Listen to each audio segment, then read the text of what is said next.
여러분에게는 돌아갈 무진이 있습니까? 오늘은 1964년 10월 사상계라는 잡지에 발표된 김승옥의 무진으로 문학 여행을 떠나볼까요? 작품이 다소 어렵고 난해하게 여겨질 수도 있습니다. 하지만 책을 읽듯이 들어보신다면 우리도 무진 근처까지는 갈 수 있지 않을까요? 여기서 무진은 안개 무자와 나루 진자를 써서 안개가 있는 언덕 좀 생각해 보실 수 있겠습니다. 이제 출발해 볼까요?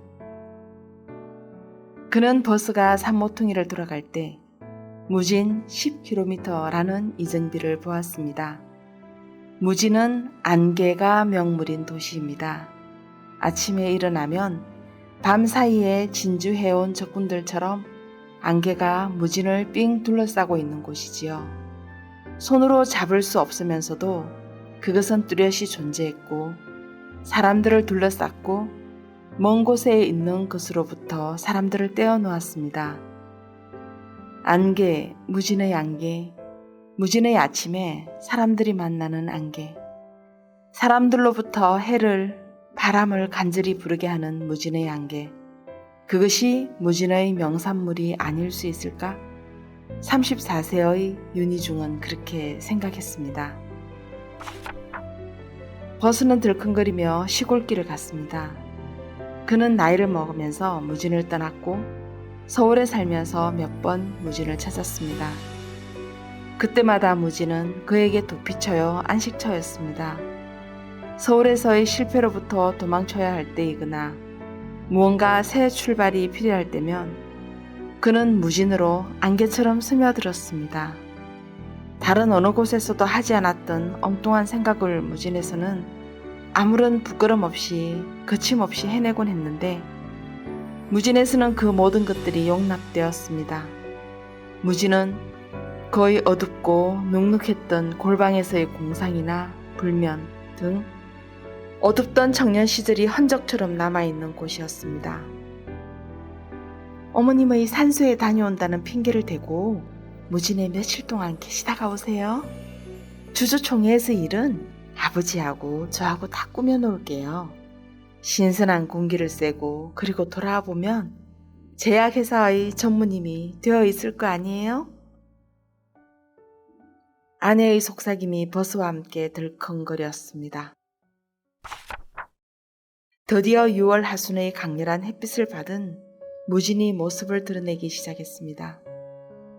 6.25 사변으로 대학의 강의가 중단돼 서울에서 무진까지 1000여리의 길을 발가락이 몇 번이고 부르트도록 걸어서 그는 내려왔습니다.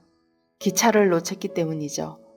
그리고 어머니에 의해 골방에 처박혀진 채로 의용군의 징발도 국군의 징병도 모두 기피할 수 있었습니다. 무진의 중학교 상급반 학생들이 무명지에 붕대를 감고 노래를 부르며 행진하는 트럭에 올라타고 일선으로 떠날 때도 그는 골방 속에 쭈그리고 앉아 그 소리를 듣고 있었습니다. 대학 강의를 시작했다는 소리가 들릴 때도 그는 골방에 숨어 있었습니다. 그는 모두가 그의 홀어머니 때문이라고 생각했습니다. 이웃집 청년의 전사 통지서가 오면 어머니는 그가 무사한 것을 기뻐했고 일선의 친구에게서 온 편지도 어머니는 그 몰래 찢어버리곤 했습니다. 어머니는 골방에 그를 숨겨놓고 현실 세계로 들어가지 못하게 했고 그는 기껏 일기장을 쓰는 행위를 통하여 스스로를 모멸하며 의욕을 견디는 척했습니다. 이번에 자네가 전무가 되는 건 틀림없는 거고 그러니 자네 한 일주일 동안 시골에 내려가서 긴장을 풀고 푹 쉬었다가 오게. 전무님이 되면 책임이 더 무거워질 테니 말이야. 아내와 장인 영감이 그에게 무진행을 권한 것은 퍽 영리한 선택을 한 셈입니다. 그에게 무진은 어쩌면 아직도 현실을 도피하는 골방일 수밖에 없음을 알고 있었을까요? 이모 댁에서 저녁을 먹고 있을 때 박이라고 하는 무진중학교 후배가 찾아왔습니다. 4년 전 일자리도 잃고 동거하던 여자도 떠나 시리에 차서 무진에 온 이후 첫 무진행이라 사람들이 궁금증도 있었으리라 생각합니다. 4년 만에 입지가 변하여 내려온 그에게 후배는 무진중학 출신 중에서 가장 출세를 했다고 추켜 세워주었습니다. 그리고 후배 박과 그의 동기 중에서 출세했다는 세무서장 조를 찾아갔고 그곳에서 세 사람의 세무서 남자 직원과 한 사람의 여자가 합류를 했습니다. 여자는 서울에서 음악대학을 나와 무진에서 음악 선생을 하는 하인숙이라고 했습니다. 성악을 공부한 하인숙은 소프라노를 전공하여 졸업 연주회 땐 나비 부인 중에서 어떤 개인날을 불러노라고 했습니다. 조는 하인숙의 말꼬투리를 잡아서 노래를 청하였고 소프라노인 하인숙은 목포의 눈물을 불렀습니다. 그는 생각했습니다. 어떤 개인날과 목포의 눈물 사이에는 얼마만큼의 유사성이 있을까? 그 여자의 노래에서는 성악도 아니었고 작보의 꺾임도 없는 묘한 냉소와 청성맞음이 흘러나왔습니다. 하인숙에게 왜 성악을 한 사람이 유행가를 부르냐고 묻자 그녀는 사람들이 그것을 원하기 때문이라고 합니다. 후배 박과 동창 조는 하인숙을 사이에 두고 다소 미묘한 감정이 있는 듯 했습니다. 성악을 하는 여자가 유행가를 부르고 그 여자를 사이에 두고 신경전을 벌이는 사람들 틈에서 그는 생각합니다. 타인은 모두 속물들이라고. 타인이 하는 행위는 무위와 똑같은 무게밖에 가지고 있지 않는 장난이라고 말이지요.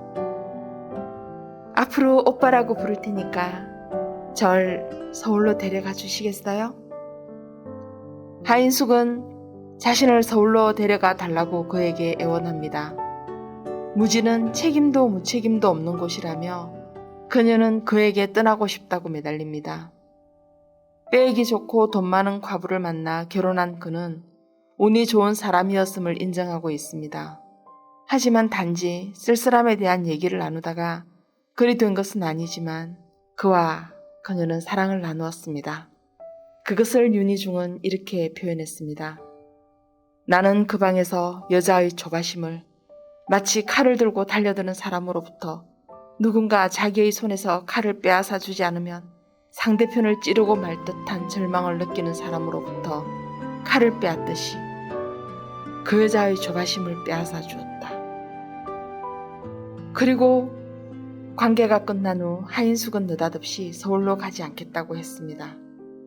그러나 그는 그녀에게 꼭 서울로 가야 한다고 다짐하듯 말했습니다. 다음날 아침 그는 이모가 전해주는 전보를 받고 눈을 떴습니다. 아내의 전보는 그를 흔들어 놓았습니다. 전보는 그가 무진에 와서 한 모든 행동과 사고가 결국 여행자에게 주어지는 그 자유 때문이라고 얘기하고 있었습니다. 그가 하인숙과 했던 약속이나 나누었던 대화, 사랑, 술집 여자의 자살, 유행가, 안개 등 눈앞에 당면했던 그 모든 것은 모두 무의가 될 뿐이라고 말하고 있었습니다. 그리고 단 한 번 마지막으로 그는 그에게 주어진 무진을 긍정의 눈으로 진심으로 바라보기로 합니다. 그는 전보와 타협을 시도했습니다.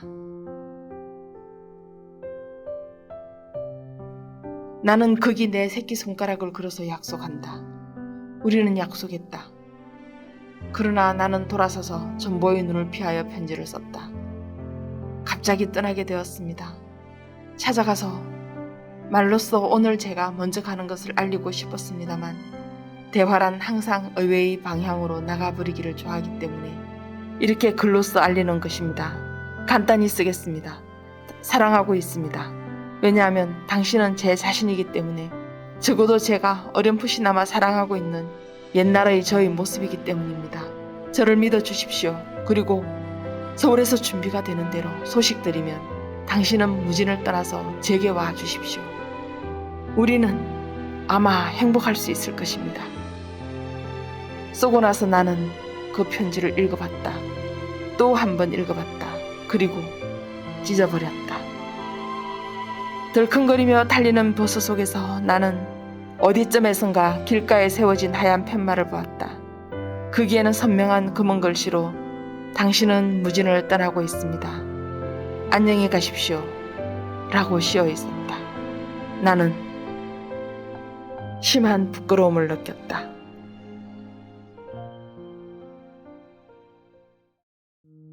34세로 제약회사에 다니는 윤희중은 돈 많은 과부를 만나서 이제 회사에서의 전무 승진을 목전에 두고 있습니다. 윤희중의 전무 승진을 위한 작전에는 그가 없는 편이 나아 보입니다. 그래서 아내와 장인은 그에게 무진행을 권한 것이지요. 안개가 자욱한 무진은 그에게 유토피아가 아닌 골방의 의미입니다. 그는 골방에서 전쟁을 피했고 홀로 수험행위를 하며 현실을 외면했습니다.